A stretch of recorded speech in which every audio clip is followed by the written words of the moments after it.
The letter from Revenue Canada arrived on the same morning as the notice from the storage facility, and Marian Keefe read both of them standing in the kitchen of a house that would belong to someone else by the end of the month. The tax letter said she owed $11,000. The storage notice said her unit would be auctioned in 30 days if the outstanding balance wasn't paid. And the house that she and Douglas had spent 22 years filling with furniture and arguments, and the particular silence that grows between two people who have stopped trying. The house was already sold, already signed over, already someone else's future sitting on top of the rubble of hers. She was 53 years old. She had $412 in a checking account she'd opened herself 6 months ago, when it became clear that Douglas wasn't going to stop. She had a 2009 Subaru with a crack in the rear window she'd been meaning to fix since October, and she had, tucked inside the tax letter like an afterthought, a piece of paper that had come through the estate lawyer 3 weeks prior, which she hadn't been able to look at directly since. Her mother's property, a fishing lodge on the north arm of Skeena Lake in northwestern British Columbia, 260 kilometers from the nearest city, accessible by one paved road that turned to gravel for the last 40 minutes. Or by float plane if you had money, which Marian did not. The estate assessment listed the main building as structurally compromised. The dock had partially collapsed in the ice of 2 winters past. The outbuildings were described, in the language of the municipal assessor, as beyond reasonable repair. Her mother's lawyer had told her, not unkindly, that the property would likely sell for the land value only, somewhere between $15,000 and $22,000, depending on the buyer and the season. Less the back taxes, less the legal fees. He'd said she might walk away with $8,000 if she was fortunate. And the market held. Douglas's lawyer hadn't bothered to contest it. That was the part Marian kept returning to, standing in her kitchen with both letters in her hand. 22 years. And the thing she came away with was the one thing no one thought was worth fighting over. Before we go any further, and this story goes somewhere I promise you did not see coming, take a moment, right now, to subscribe to Ultra Stories and tap the like button, because what Marian found inside that lodge on Skeena Lake is the kind of thing that changes how you think about what a life is actually worth. Tell us in the comments where you're watching from. We love knowing how far these stories reach. Now let's begin. The drive from Abbotsford took 11 hours across the spine of British Columbia, through the Fraser Canyon and the Thompson Plateau, and then north and west into country that doesn't care if you're coming or not. Marian drove it in 2 days, sleeping the first night in a motel outside of Williams Lake that smelled of old carpet and someone else's cigarettes. She ate a sandwich from a gas station and sat on the edge of the bed with the television on and the sound off and didn't cry. Because she had cried every day for 4 months, and that particular reservoir had, for now, gone dry. She'd come to sell the property. That was the plan. Get the $8,000, pay Revenue Canada what she owed, put the rest against the storage unit, and find herself a 1-bedroom apartment somewhere in the valley, where no one knew her as Douglas Keefe's wife. She hadn't planned to stay more than 2 nights. The town at the base of Skeena Lake was called Dunmore, and it was smaller than she remembered from childhood visits. A feed supply, a diner, a Legion Hall with a hand-painted sign, a fuel dock at the water's edge. She'd come here twice as a girl when her mother, Ruth, was still running the lodge as a fishing operation. Those visits were brief and bright in her memory, the way early summer is bright, sharp-edged, and over before you understand what you had. Ruth had stopped running the lodge commercially 12 years ago after Marian's stepfather died. She'd kept it anyway, telling Marian it was for the retirement she'd always planned and never taken. When Ruth died 2 Novembers ago, Marian had come north for the funeral and stayed 3 days, and driven home telling herself she'd deal with the lodge later. Douglas had said the place wasn't worth the property tax. She hadn't argued. She rarely argued with Douglas, and in retrospect that was its own kind of answer about the marriage, though she hadn't been able to name it at the time. The road to the lodge turned to gravel at the Dunmore town limits, and climbed along the lake's eastern shoreline, through stands of Sitka spruce and red cedar, the water showing gray-green through the trees in the October light. The Subaru managed it without complaint. Marian rolled the window down an inch and let the lake air in. Cold water and wood smoke and the deep green smell of the forest floor, the kind of smell that is less a scent and more a memory your body holds before your mind catches up. She'd forgotten that smell. Her whole chest remembered it before she did. The lodge sat on a point where the shore curved inward, a long, low building of cedar log construction with a covered porch, running the full length of the lake-facing side. Behind it, separated by a stand of birch that had gone gold in the autumn, sat two smaller guest cabins and a boathouse that listed visibly toward the water. The dock was half gone, the outer section collapsed and tilting at an angle that looked apologetic. Moss had climbed the north walls of all three buildings. A section of the main roof showed bare boards where the shingles had lifted and come away. Marian sat in the car for a long moment with the engine ticking, and looked at the place her mother had spent the last years of her life. The assessor had not been wrong, but the walls of the main lodge were squared and solid-looking, and the covered porch, though its boards were gray and soft in places, still held the two Muskoka chairs Ruth had dragged out there every May without fail. They were weathered almost white now. Marian got out of the car and crossed the dead grass and stood on the porch and looked at the chairs for a long time. The door was locked. She found the key in the manila envelope from the estate lawyer, a heavy brass key worn smooth at the bow, and it turned with the particular sound of a thing that hasn't been turned in a while, but remembers how. The inside came at her all at once, cedar and wood smoke and the specific stillness of a room that's been holding its breath. A stone fireplace anchored the main room, its mouth full of cold ash. Ruth's plaid couch sat where it had always sat. A long pine table ran down the center with 8 mismatched chairs, a number that made no sense for one woman living alone. On the kitchen counter, a wooden recipe box Marian remembered from childhood, a row of mason jars in the window, a VHF marine radio on the shelf by the back door, which Ruth had used to communicate with the fishing boats she used to guide. On a hook by the front door, Ruth's red canvas jacket, the one with the frayed left cuff she'd been meaning to mend since 2019. Marian crossed the room and pressed her face into it before she'd made any conscious decision to do so. It smelled exactly like her mother, cedar and hand cream and cold lake wind. She stood there a long time.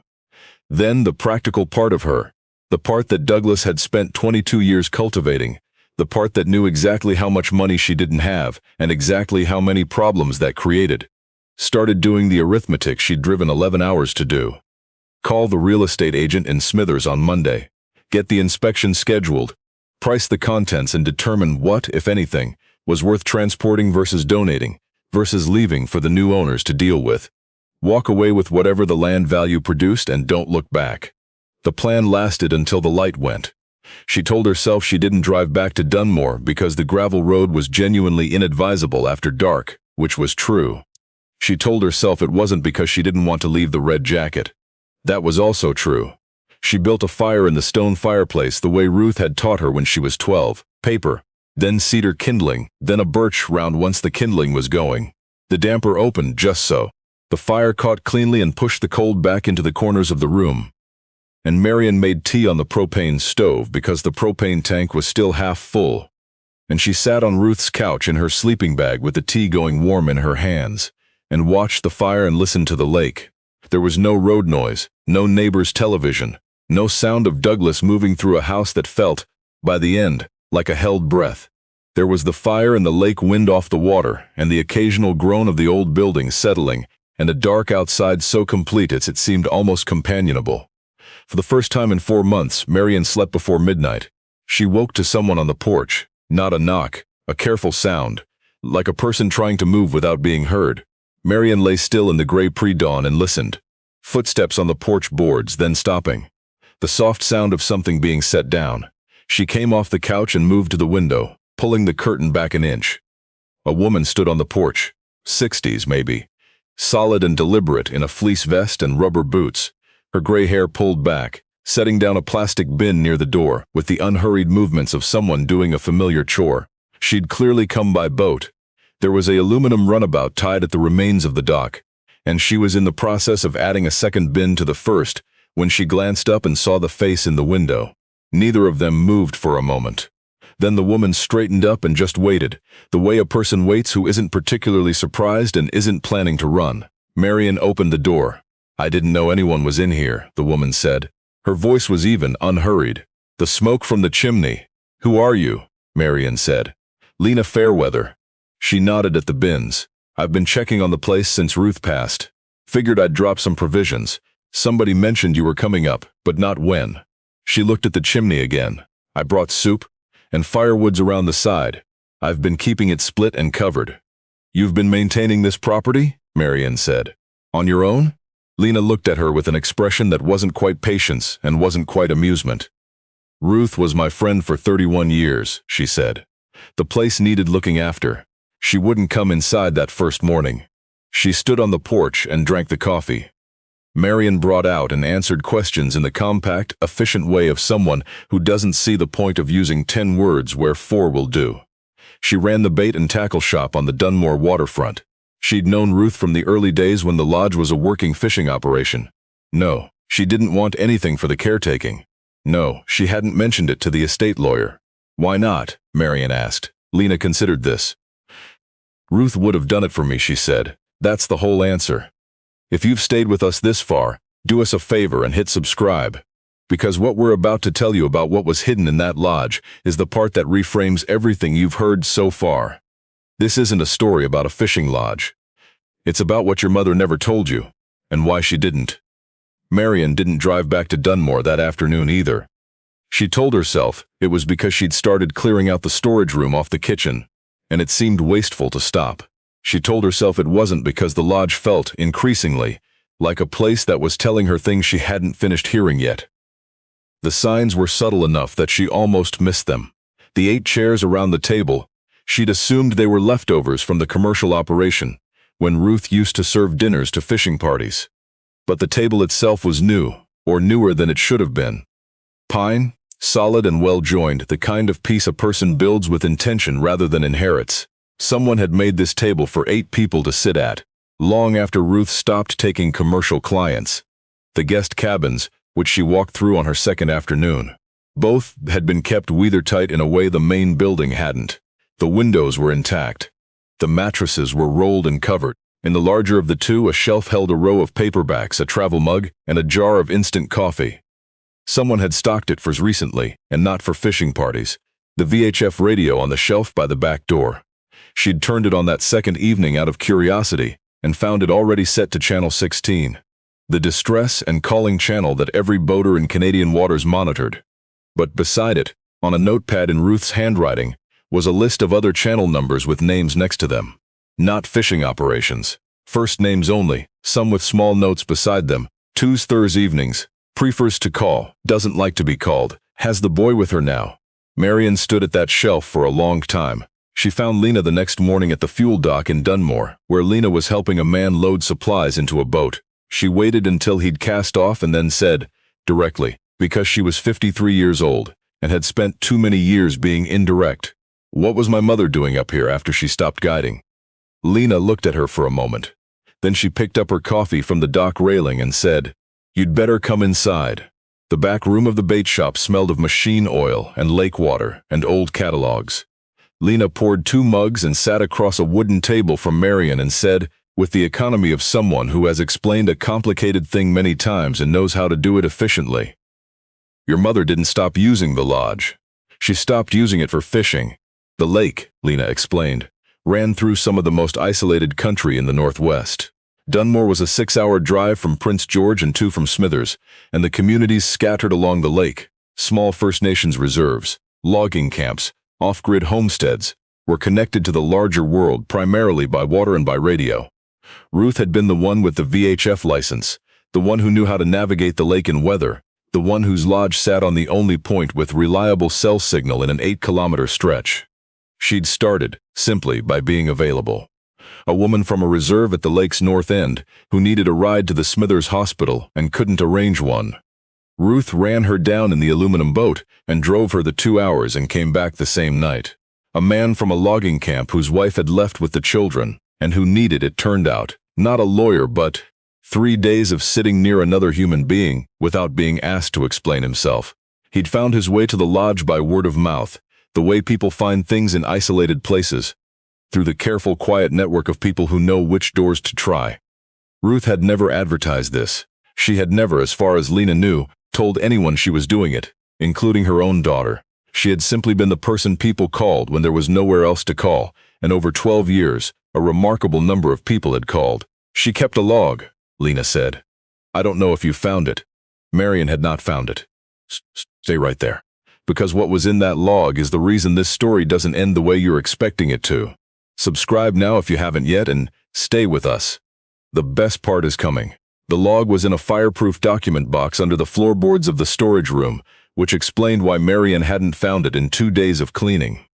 The box was heavy and gray, and the kind of thing you'd buy at a Canadian Tire for keeping important papers safe from a house fire. It had a combination lock, and the combination was written on the back of a recipe card for Ruth's butter tarts in the recipe box on the kitchen counter, which was either an eccentric security system or Ruth's idea of a small joke, and Marian chose to believe the latter. Inside the box, a hardcover journal, the kind with a cloth cover, dated from 12 years ago on the first page, a USB drive, an envelope with Marian written on it in Ruth's handwriting, and at the bottom, a folded piece of paper that turned out to be a legal document Marian did not immediately understand. She opened the journal first. Ruth's handwriting was confident and somewhat impatient, the letters pushed to the right, as though they were always slightly behind where she wanted to be. The first entry was dated a month after Marian's stepfather's funeral. October 14th, a woman named Connie Blackwater came to the lodge tonight by boat from Takla Landing. 3 kids, youngest still nursing. Her husband is in Fort St. James, which is where she is not going back to. Fed them. The 2 older ones ate everything and were polite about it. I told Connie she could have the guest cabin as long as she needed it. She looked at me like I was trying to sell her something. I told her I wasn't trying to sell her anything. She stayed. Marian read the next entry, and the one after. She sat down on the kitchen floor at point without noticing, because her legs stopped wanting to support the weight of what she was reading. For 12 years, Ruth Keefe had kept her light on. It was there in every entry, sometimes the phrase itself, sometimes a variation, the same quiet constant. The radio's on, the cabin's open. I told her she could come back if she needed to. A man from a First Nations community 50 kilometers up the lake, who'd been sober 6 months and needed to stay that way, and found it easier. Somehow, with the lake and the trees and someone who cooked dinner without making it mean something. A teenage girl from Dunmore, who'd appeared at the dock one March evening in a coat, too thin for the weather, and stayed 4 days before she was ready to talk to the counselor. Ruth drove her to sea in Smithers. A family of 4 who'd been living in their truck after the husband's logging contract ended. Ruth had kept them in the larger guest cabin through December and helped the wife find work through contacts in Dunmore. Page after page after page. At the end of nearly every entry, some form of the same line. Told her the door's not locked if she needs it again. Marian read for 4 hours without getting up. When she got to an entry from 7 years ago, a brief one, a rare brief one, she stopped. Marian called tonight. She sounds tired. Not the tired you get from work. The tired you get from being managed by somebody who's decided what size you're allowed to be. I know that tired. I didn't say so. She'd have argued. She's got my stubbornness, but she got her father's instinct for staying put when she should go. I wish she'd come up here. I wish I'd told her what goes on up here. I kept thinking there'd be time. I didn't want to worry her. I didn't want her to think I was eccentric. That was foolish. She's going to think I'm eccentric anyway. She's going to come up here after I'm gone and find all of it and think, who was this woman? That's the one that's going to take the most out of me. That she'll ask that question when I'm not around to answer it. But the door's not locked, Marian. It never was. You just never tried the handle. Marian folded the journal closed and held it against her chest with both hands. And the specific kind of crying she'd been doing for 4 months, the tired, hollowed-out kind, stopped, and a different kind came in its place. The kind that comes not from losing something, but from finding it 20 years too late and discovering that it was never as far away as you'd believed. She cried on the kitchen floor of her mother's fishing lodge for a long time. When she was done, she wiped her face and opened the legal document from the bottom of the box, and what it said changed everything else. Take a breath. Subscribe if you haven't. Because what Marian read in that document is what turns this from a story about a woman inheriting a failing property into something much larger. And it explains what a man named Birch Calloway thought he was doing when he drove his truck up the gravel road 6 days later. The document was a conservation covenant.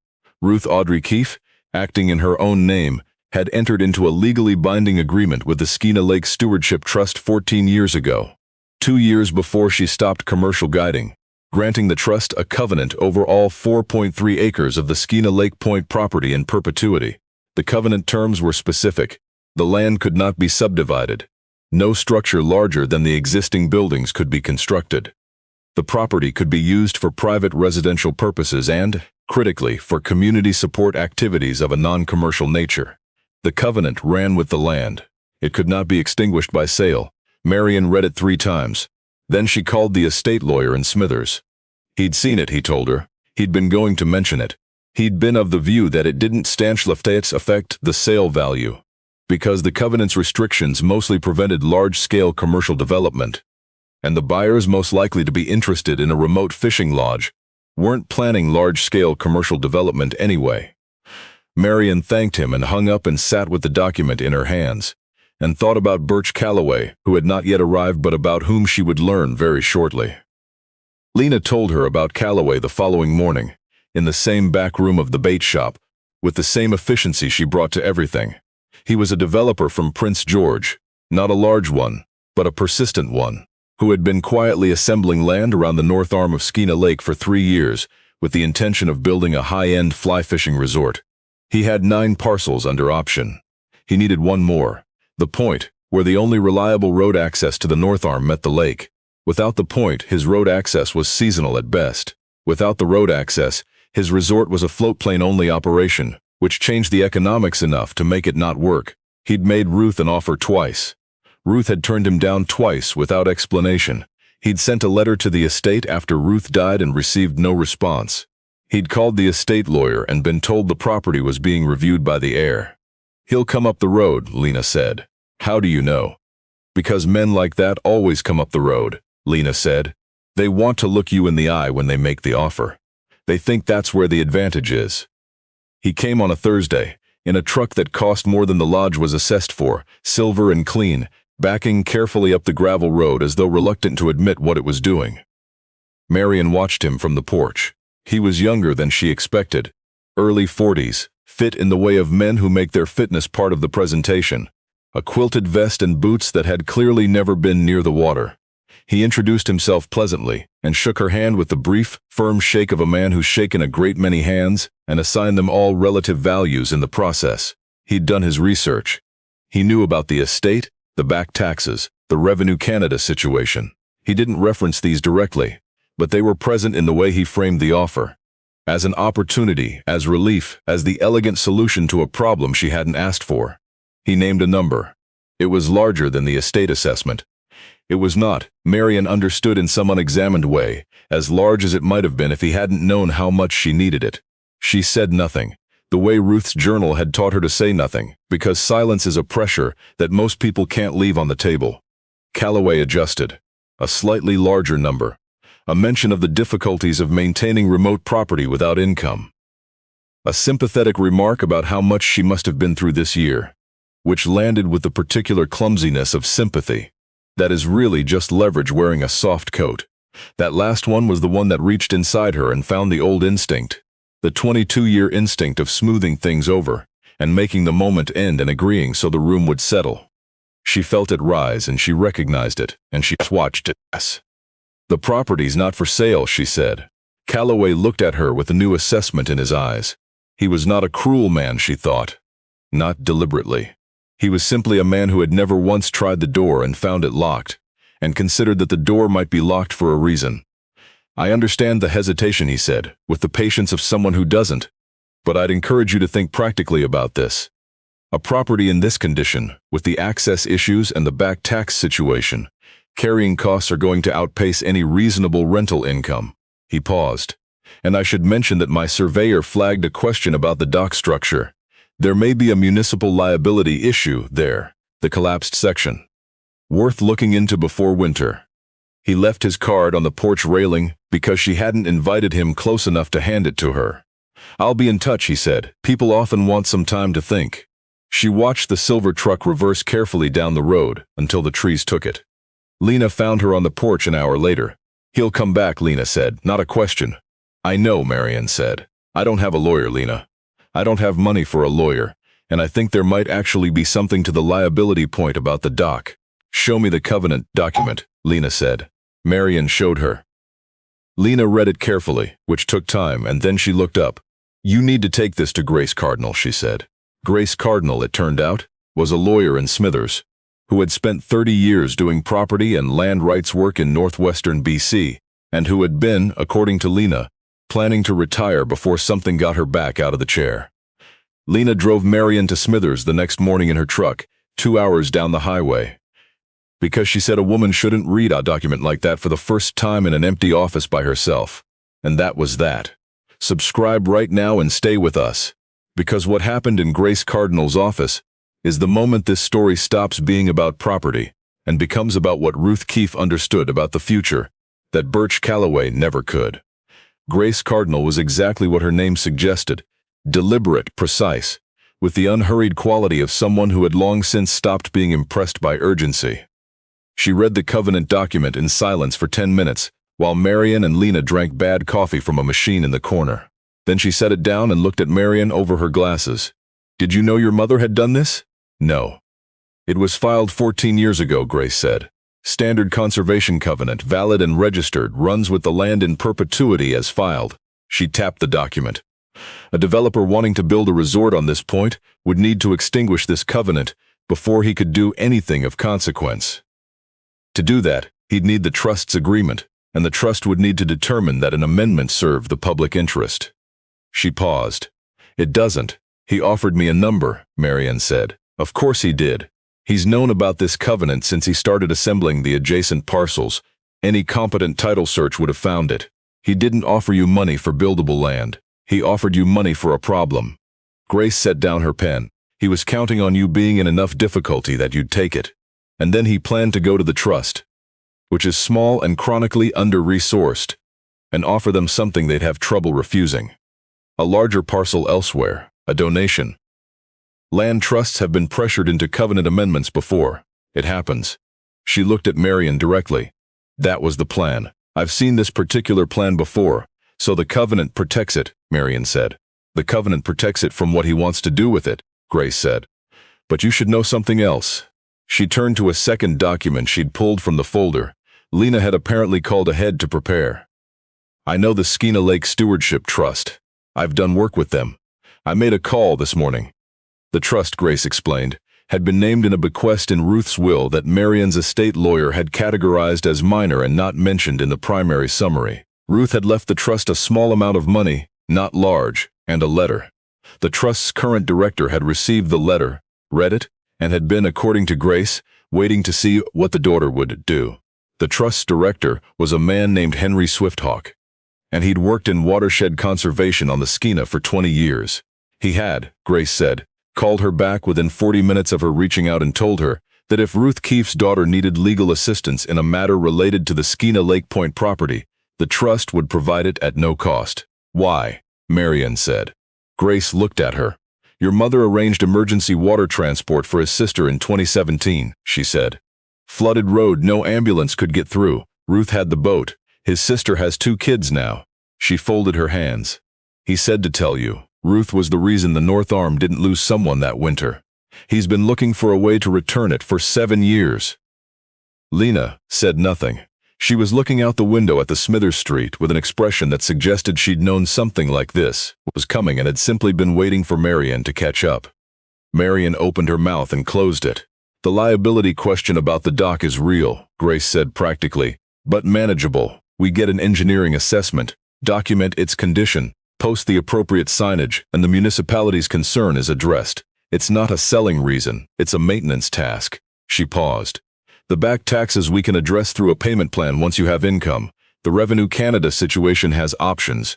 "I don't have income," Marian said. "Not yet," Grace said. Calloway came back up the road 11 days later. This time Grace Cardinal was there, standing on the porch in a wool coat with a folder under her arm, and she walked down to meet his truck before he'd fully stopped. Marian watched from the doorway. She didn't need to hear the conversation. She watched it unfold in gestures. Calloway's initial ease, the slight stiffening when Grace produced the folder, the pause when he read what was inside, the particular stillness of a man recalculating from a position he'd thought was stronger than it was. He said something. Grace answered with the serene brevity of someone who has been doing this for 30 years and finds none of it surprising. The silver truck backed down the road for the last time. Carefully. The gravel under the tires sounded like a concession. "He's known about that covenant for months," Grace said. coming up the porch steps. "He was betting you didn't."